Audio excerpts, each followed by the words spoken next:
ભાવનગરના લઠ્ઠાકાંડની અંદર 2 police inspector અને 5 પોલીસ કર્મચારીઓને સસ્પેન્ડ કરવામાં આવ્યા છે। કેટલાક દર્શકો અમને સવાલ પૂછી રહ્યા છે કે નાનો માણસ જ કેમ મરે છે, તેની વિગતે વિસ્તારથી વાત કરીશ, કારણ કે દરેકને એવું લાગે છે કાયમ નાનો માણસ મરે છે। શું છે નાના માણસની ભૂમિકા, વિગતે સમજાવીશ। વૈષ્ણવજન તો તેને કહીએ જે પીડ પરાઈ જાનાને રે। નમસ્કાર, નવજીવન ન્યૂઝમાં તમારું સ્વાગત છે અને હું છું તમારો પ્રશાંત દયાળ। વાત કરવી છે અત્યારે ભાવનગરના લઠ્ઠાકાંડની। ભાવનગરમાં જે લઠ્ઠાકાંડ થયો તેમાં 13 લોકોના મૃત્યુ થયા છે। 60 કરતાં વધુ ઝેરી દારૂ પીનારને અસર થઈ છે। હવે આ આંકડો વધે તેવી સંભાવના નથી। આ બનાવને ગંભીરતાથી લઈને સરકારે કાર્યવાહી શરૂ કરી છે, જેમાં 2 પોલીસ ઇન્સ્પેક્ટર અને 5 પોલીસ કર્મચારીઓ સસ્પેન્ડ થયા છે। આ સ્ટોરી જ્યારે અમે કરીએ છીએ ત્યારે દર્શકો તરફથી અને પરિચિત પોલીસ કર્મચારીઓ તરફથી એક કોમેન્ટ આવે છે, અને કોમેન્ટ એવી છે, કેમ નાના પોલીસ કર્મચારીઓ જ આવી ઘટનામાં મરે છે। તો નાના પોલીસ કર્મચારી એટલે કોણ? તો constable, head constable, ASI, PSI અને પીઆઈ। બસ અહીંથી વાત પૂરી થઈ જાય છે, સજા માત્ર આમને વળે છે।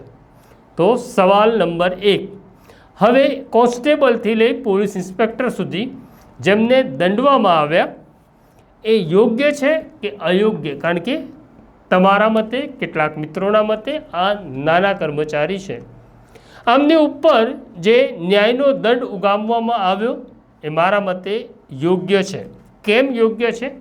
તો સૌથી પહેલાં એવી વાત છે કે પોલીસની નોકરી તમારે કરવી જ પડશે એવું કંઈ કોઈ ફેંટ પકડી, કોલર પકડી તમને પોલીસમાં લાવ્યું નહોતું। એટલે પોલીસની નોકરી તમે સ્વેચ્છાએ પસંદ કરેલી નોકરી છે। જેમ પત્રકારત્વમાં મને કોઈ પરાણે લાવ્યું નથી। હવે ઘણા પોલીસ કર્મચારીઓ નોકરીમાં આવી જાય છે, કામ કરવા લાગે છે, અને જ્યારે તેઓ અગત્યની બ્રાન્ચમાં હોય છે ત્યારે તેમની કોઈ ફરિયાદ હોતી નથી। પરંતુ જ્યારે તેમનું સાઈડ પોસ્ટિંગ આવે છે ત્યારે આ ખાતામાં રહેવા જેવું નથી, પહેલાં જેવું ખાતું રહ્યું નથી, પહેલાં જેવા અધિકારી રહ્યા નથી, અમારા કામની કોઈ કદર નથી, આવી ફરિયાદ કરતા હોય છે। આ માનવ સ્વભાવ સહજની ફરિયાદો છે। પણ હવે વાત કરીએ લઠ્ઠાકાંડમાં। તો લઠ્ઠાકાંડમાં જેમને સસ્પેન્ડ કરવામાં આવ્યા એમણે પોતાની છાતી ઉપર હાથ મૂકીને પોતાને સવાલ પૂછવાનો છે કે મને આ દારૂના પૈસા મળતા હતા કે નહોતા મળતા?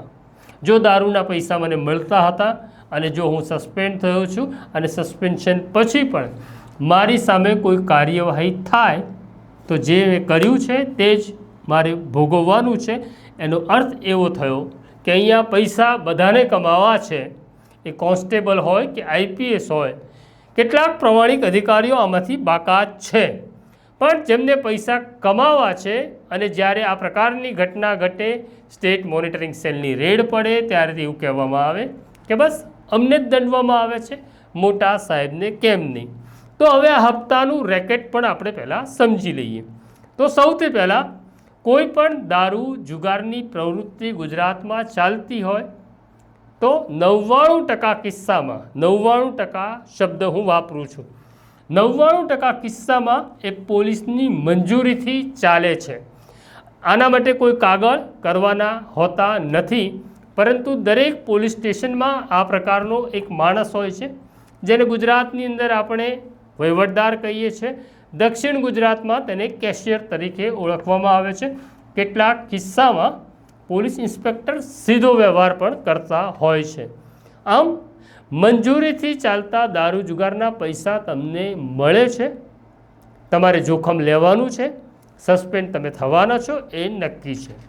તો હવે બીજો સવાલ એવો આવે છે કે દારૂ જુગારના જે પૈસા તમને મળ્યા, તમે કમાવ્યા, તમે માલેતુજાર થયા, એ પૈસા માત્ર તમારા સુધી સીમિત હતા? ના, તમે તમારા સિનિયરને પણ આપ્યા, તમે તમારા ડેપ્યુટી એસપી, એસપી, આઈજી જેને આપવાના હતા એને તમે આપ્યા. હવે તમે સસ્પેન્ડ થયા ત્યારે તમારી કહેવાની હિંમત છે કે હું મારા એસપીને, હું મારા આઈજીને, હું એસએમસીને, હું લોકલ ક્રાઇમ બ્રાન્ચને, હું ફલાણી એજન્સીને પૈસા આપતો હતો? તમારામાં હિંમત નથી, કારણ કે તમે માટીના ઘરમાં રહેનાર, કાચના ઘરમાં રહેનાર છો. તમારા પગ પણ માટીના છે.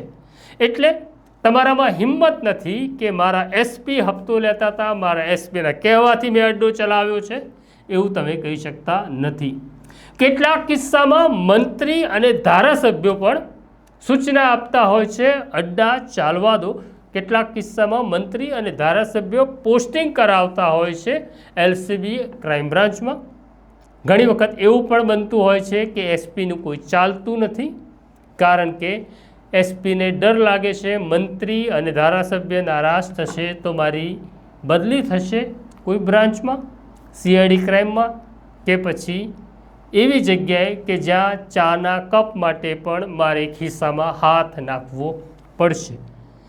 આમ માત્ર નાના કર્મચારી જ મરે છે અને બધા જ નિર્દોષ હોય છે એવું જરૂરી નથી.